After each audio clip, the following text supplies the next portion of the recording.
Bismillahir Rahmanir Rahim.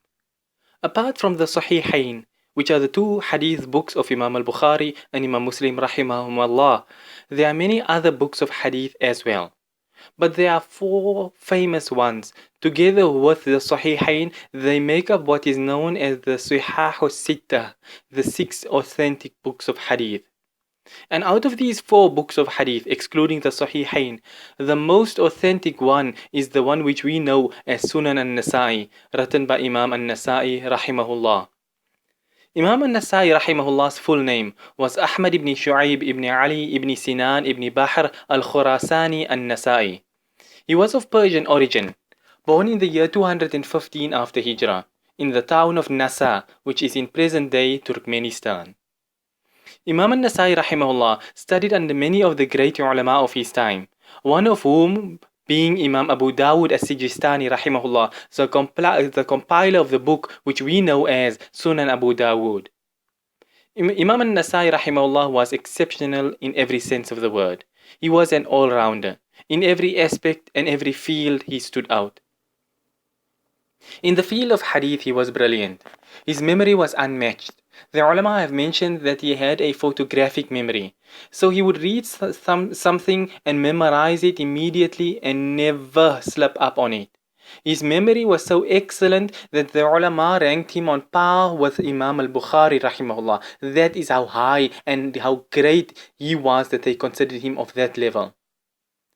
More than just the memorization of the ahadith itself, Imam Nasaa'i Rahimahullah also specialized and excelled in the science which is known as Al-Jarh wa Ta'dil, which is the science relating to the narrators of the ahadith, who each narrator is, if he's reliable or not reliable. If he's reliable, then why and who graded him as such? And if he's unreliable, then what was the reason for that and which ulama said that about him? Each and every detail, where they lived, where they were born, where they passed away, who they studied by, what they did, everything. Their entire lives is this science of Al-Jarh wa Ta'dil. After traveling the world in search of knowledge and taking a hadith from around the Muslim world, eventually Imam Nasaa'i Rahimahullah decided to settle in Egypt. And after he made that his base, students and ulama from around the world began to flock to Egypt to attend the lessons of Imam Nasaa'i Rahimahullah. At the time when he lived in Egypt, the ulama said that there was no one in the entire Egypt that was more knowledgeable in hadith, in the knowledge of the narrators of the ahadith, or in fiqh than Imam Nasaa'i Rahimahullah. So well recognized was he for his knowledge that even the normal people in the street would refer to him as Hafidhul Hadith, the memorizer of the ahadith. Not only was Imam Nasaa'i Rahimahullah a great scholar, but he was also a brave mujahid as well. When the call used to be made for jihad, Imam Nasaa'i Rahimahullah would always respond and be amongst the first to take part at the front line, ready to give his life for the sake of Allah. Imam Nasaa'i Rahimahullah is described by the ulama as being extremely handsome.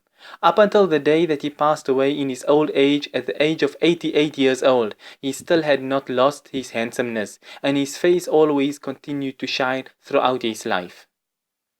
Imam Nasaa'i Rahimahullah was also very far removed from being a monk, because at one time during his life, and thus continued throughout his life, he had 4 wives and 2 slave girls, and he would spend time with each one of them as per the demands of the Sharia. All of this did not hinder him from being a devout worshipper of Allah, because despite having 4 wives and 2 slave girls, despite being a famous scholar of hadith, despite being a mujahid, he would still fast the fast of Hazrat Dawood alayhi salam, which is to fast every second day. And apart from this, he would then spend his nights in the ibadah of Allah, performing salah and other good deeds. Imam Nasaa'i Rahimahullah also authored a number of kitabs of great benefit. Incidentally, the kitab which we know as Sunan al-Nasaa'i is actually divided into 2. Originally, Imam al-Nasaa'i Rahimahullah compiled a book of hadith, wherein he listed authentic ahadith as well as some with weak chains of narration. This he named Sunan al-Kubra. Later on, he compiled another book of hadith. this time not including those with the weak chains, and he named this Al-Mujtaba. It is also known as Sunan al-Sughra, and it is this one which we know and refer to when we speak of Sunan al-Nasaa'i. A person may ask the question that why report those narrations which have weak chains at all? The thing is that Allah had given these muhaddithin a deep insight, so they were well aware that the ahadith that they had collected was not all the ahadith in existence. So they kept the narrations which had weak chains, so that if some other muhaddith came across the hadith with a different chain of narration which was stronger, then it would strengthen this narration as well, thereby raising its level and removing it from being deemed weak. That is why most of the ulama did not restrict themselves to only compiling books containing a hadith with authentic chains. And in hindsight today, we can see the benefit of it. Because through the hadith sciences, we know that when a hadith exists with multiple chains of narration, then those chains can be gathered together, and that would give it strength and raise it to the level of acceptance.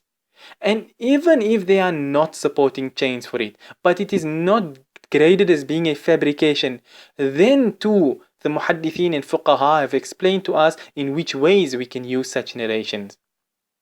So it is through the great sacrifices that the ulama had made for the deen, and they made it so easy for us that today everything looks easy. And the only reason that people think this way is because they don't know the amount of effort that went into all of this, so that we have everything served to us like this on a silver platter. May Allah accept their sacrifices and grant us the ability to appreciate what all they had done for us and for this deen. آمين يا رب العالمين وآخر دعوانا أن الحمد لله رب العالمين.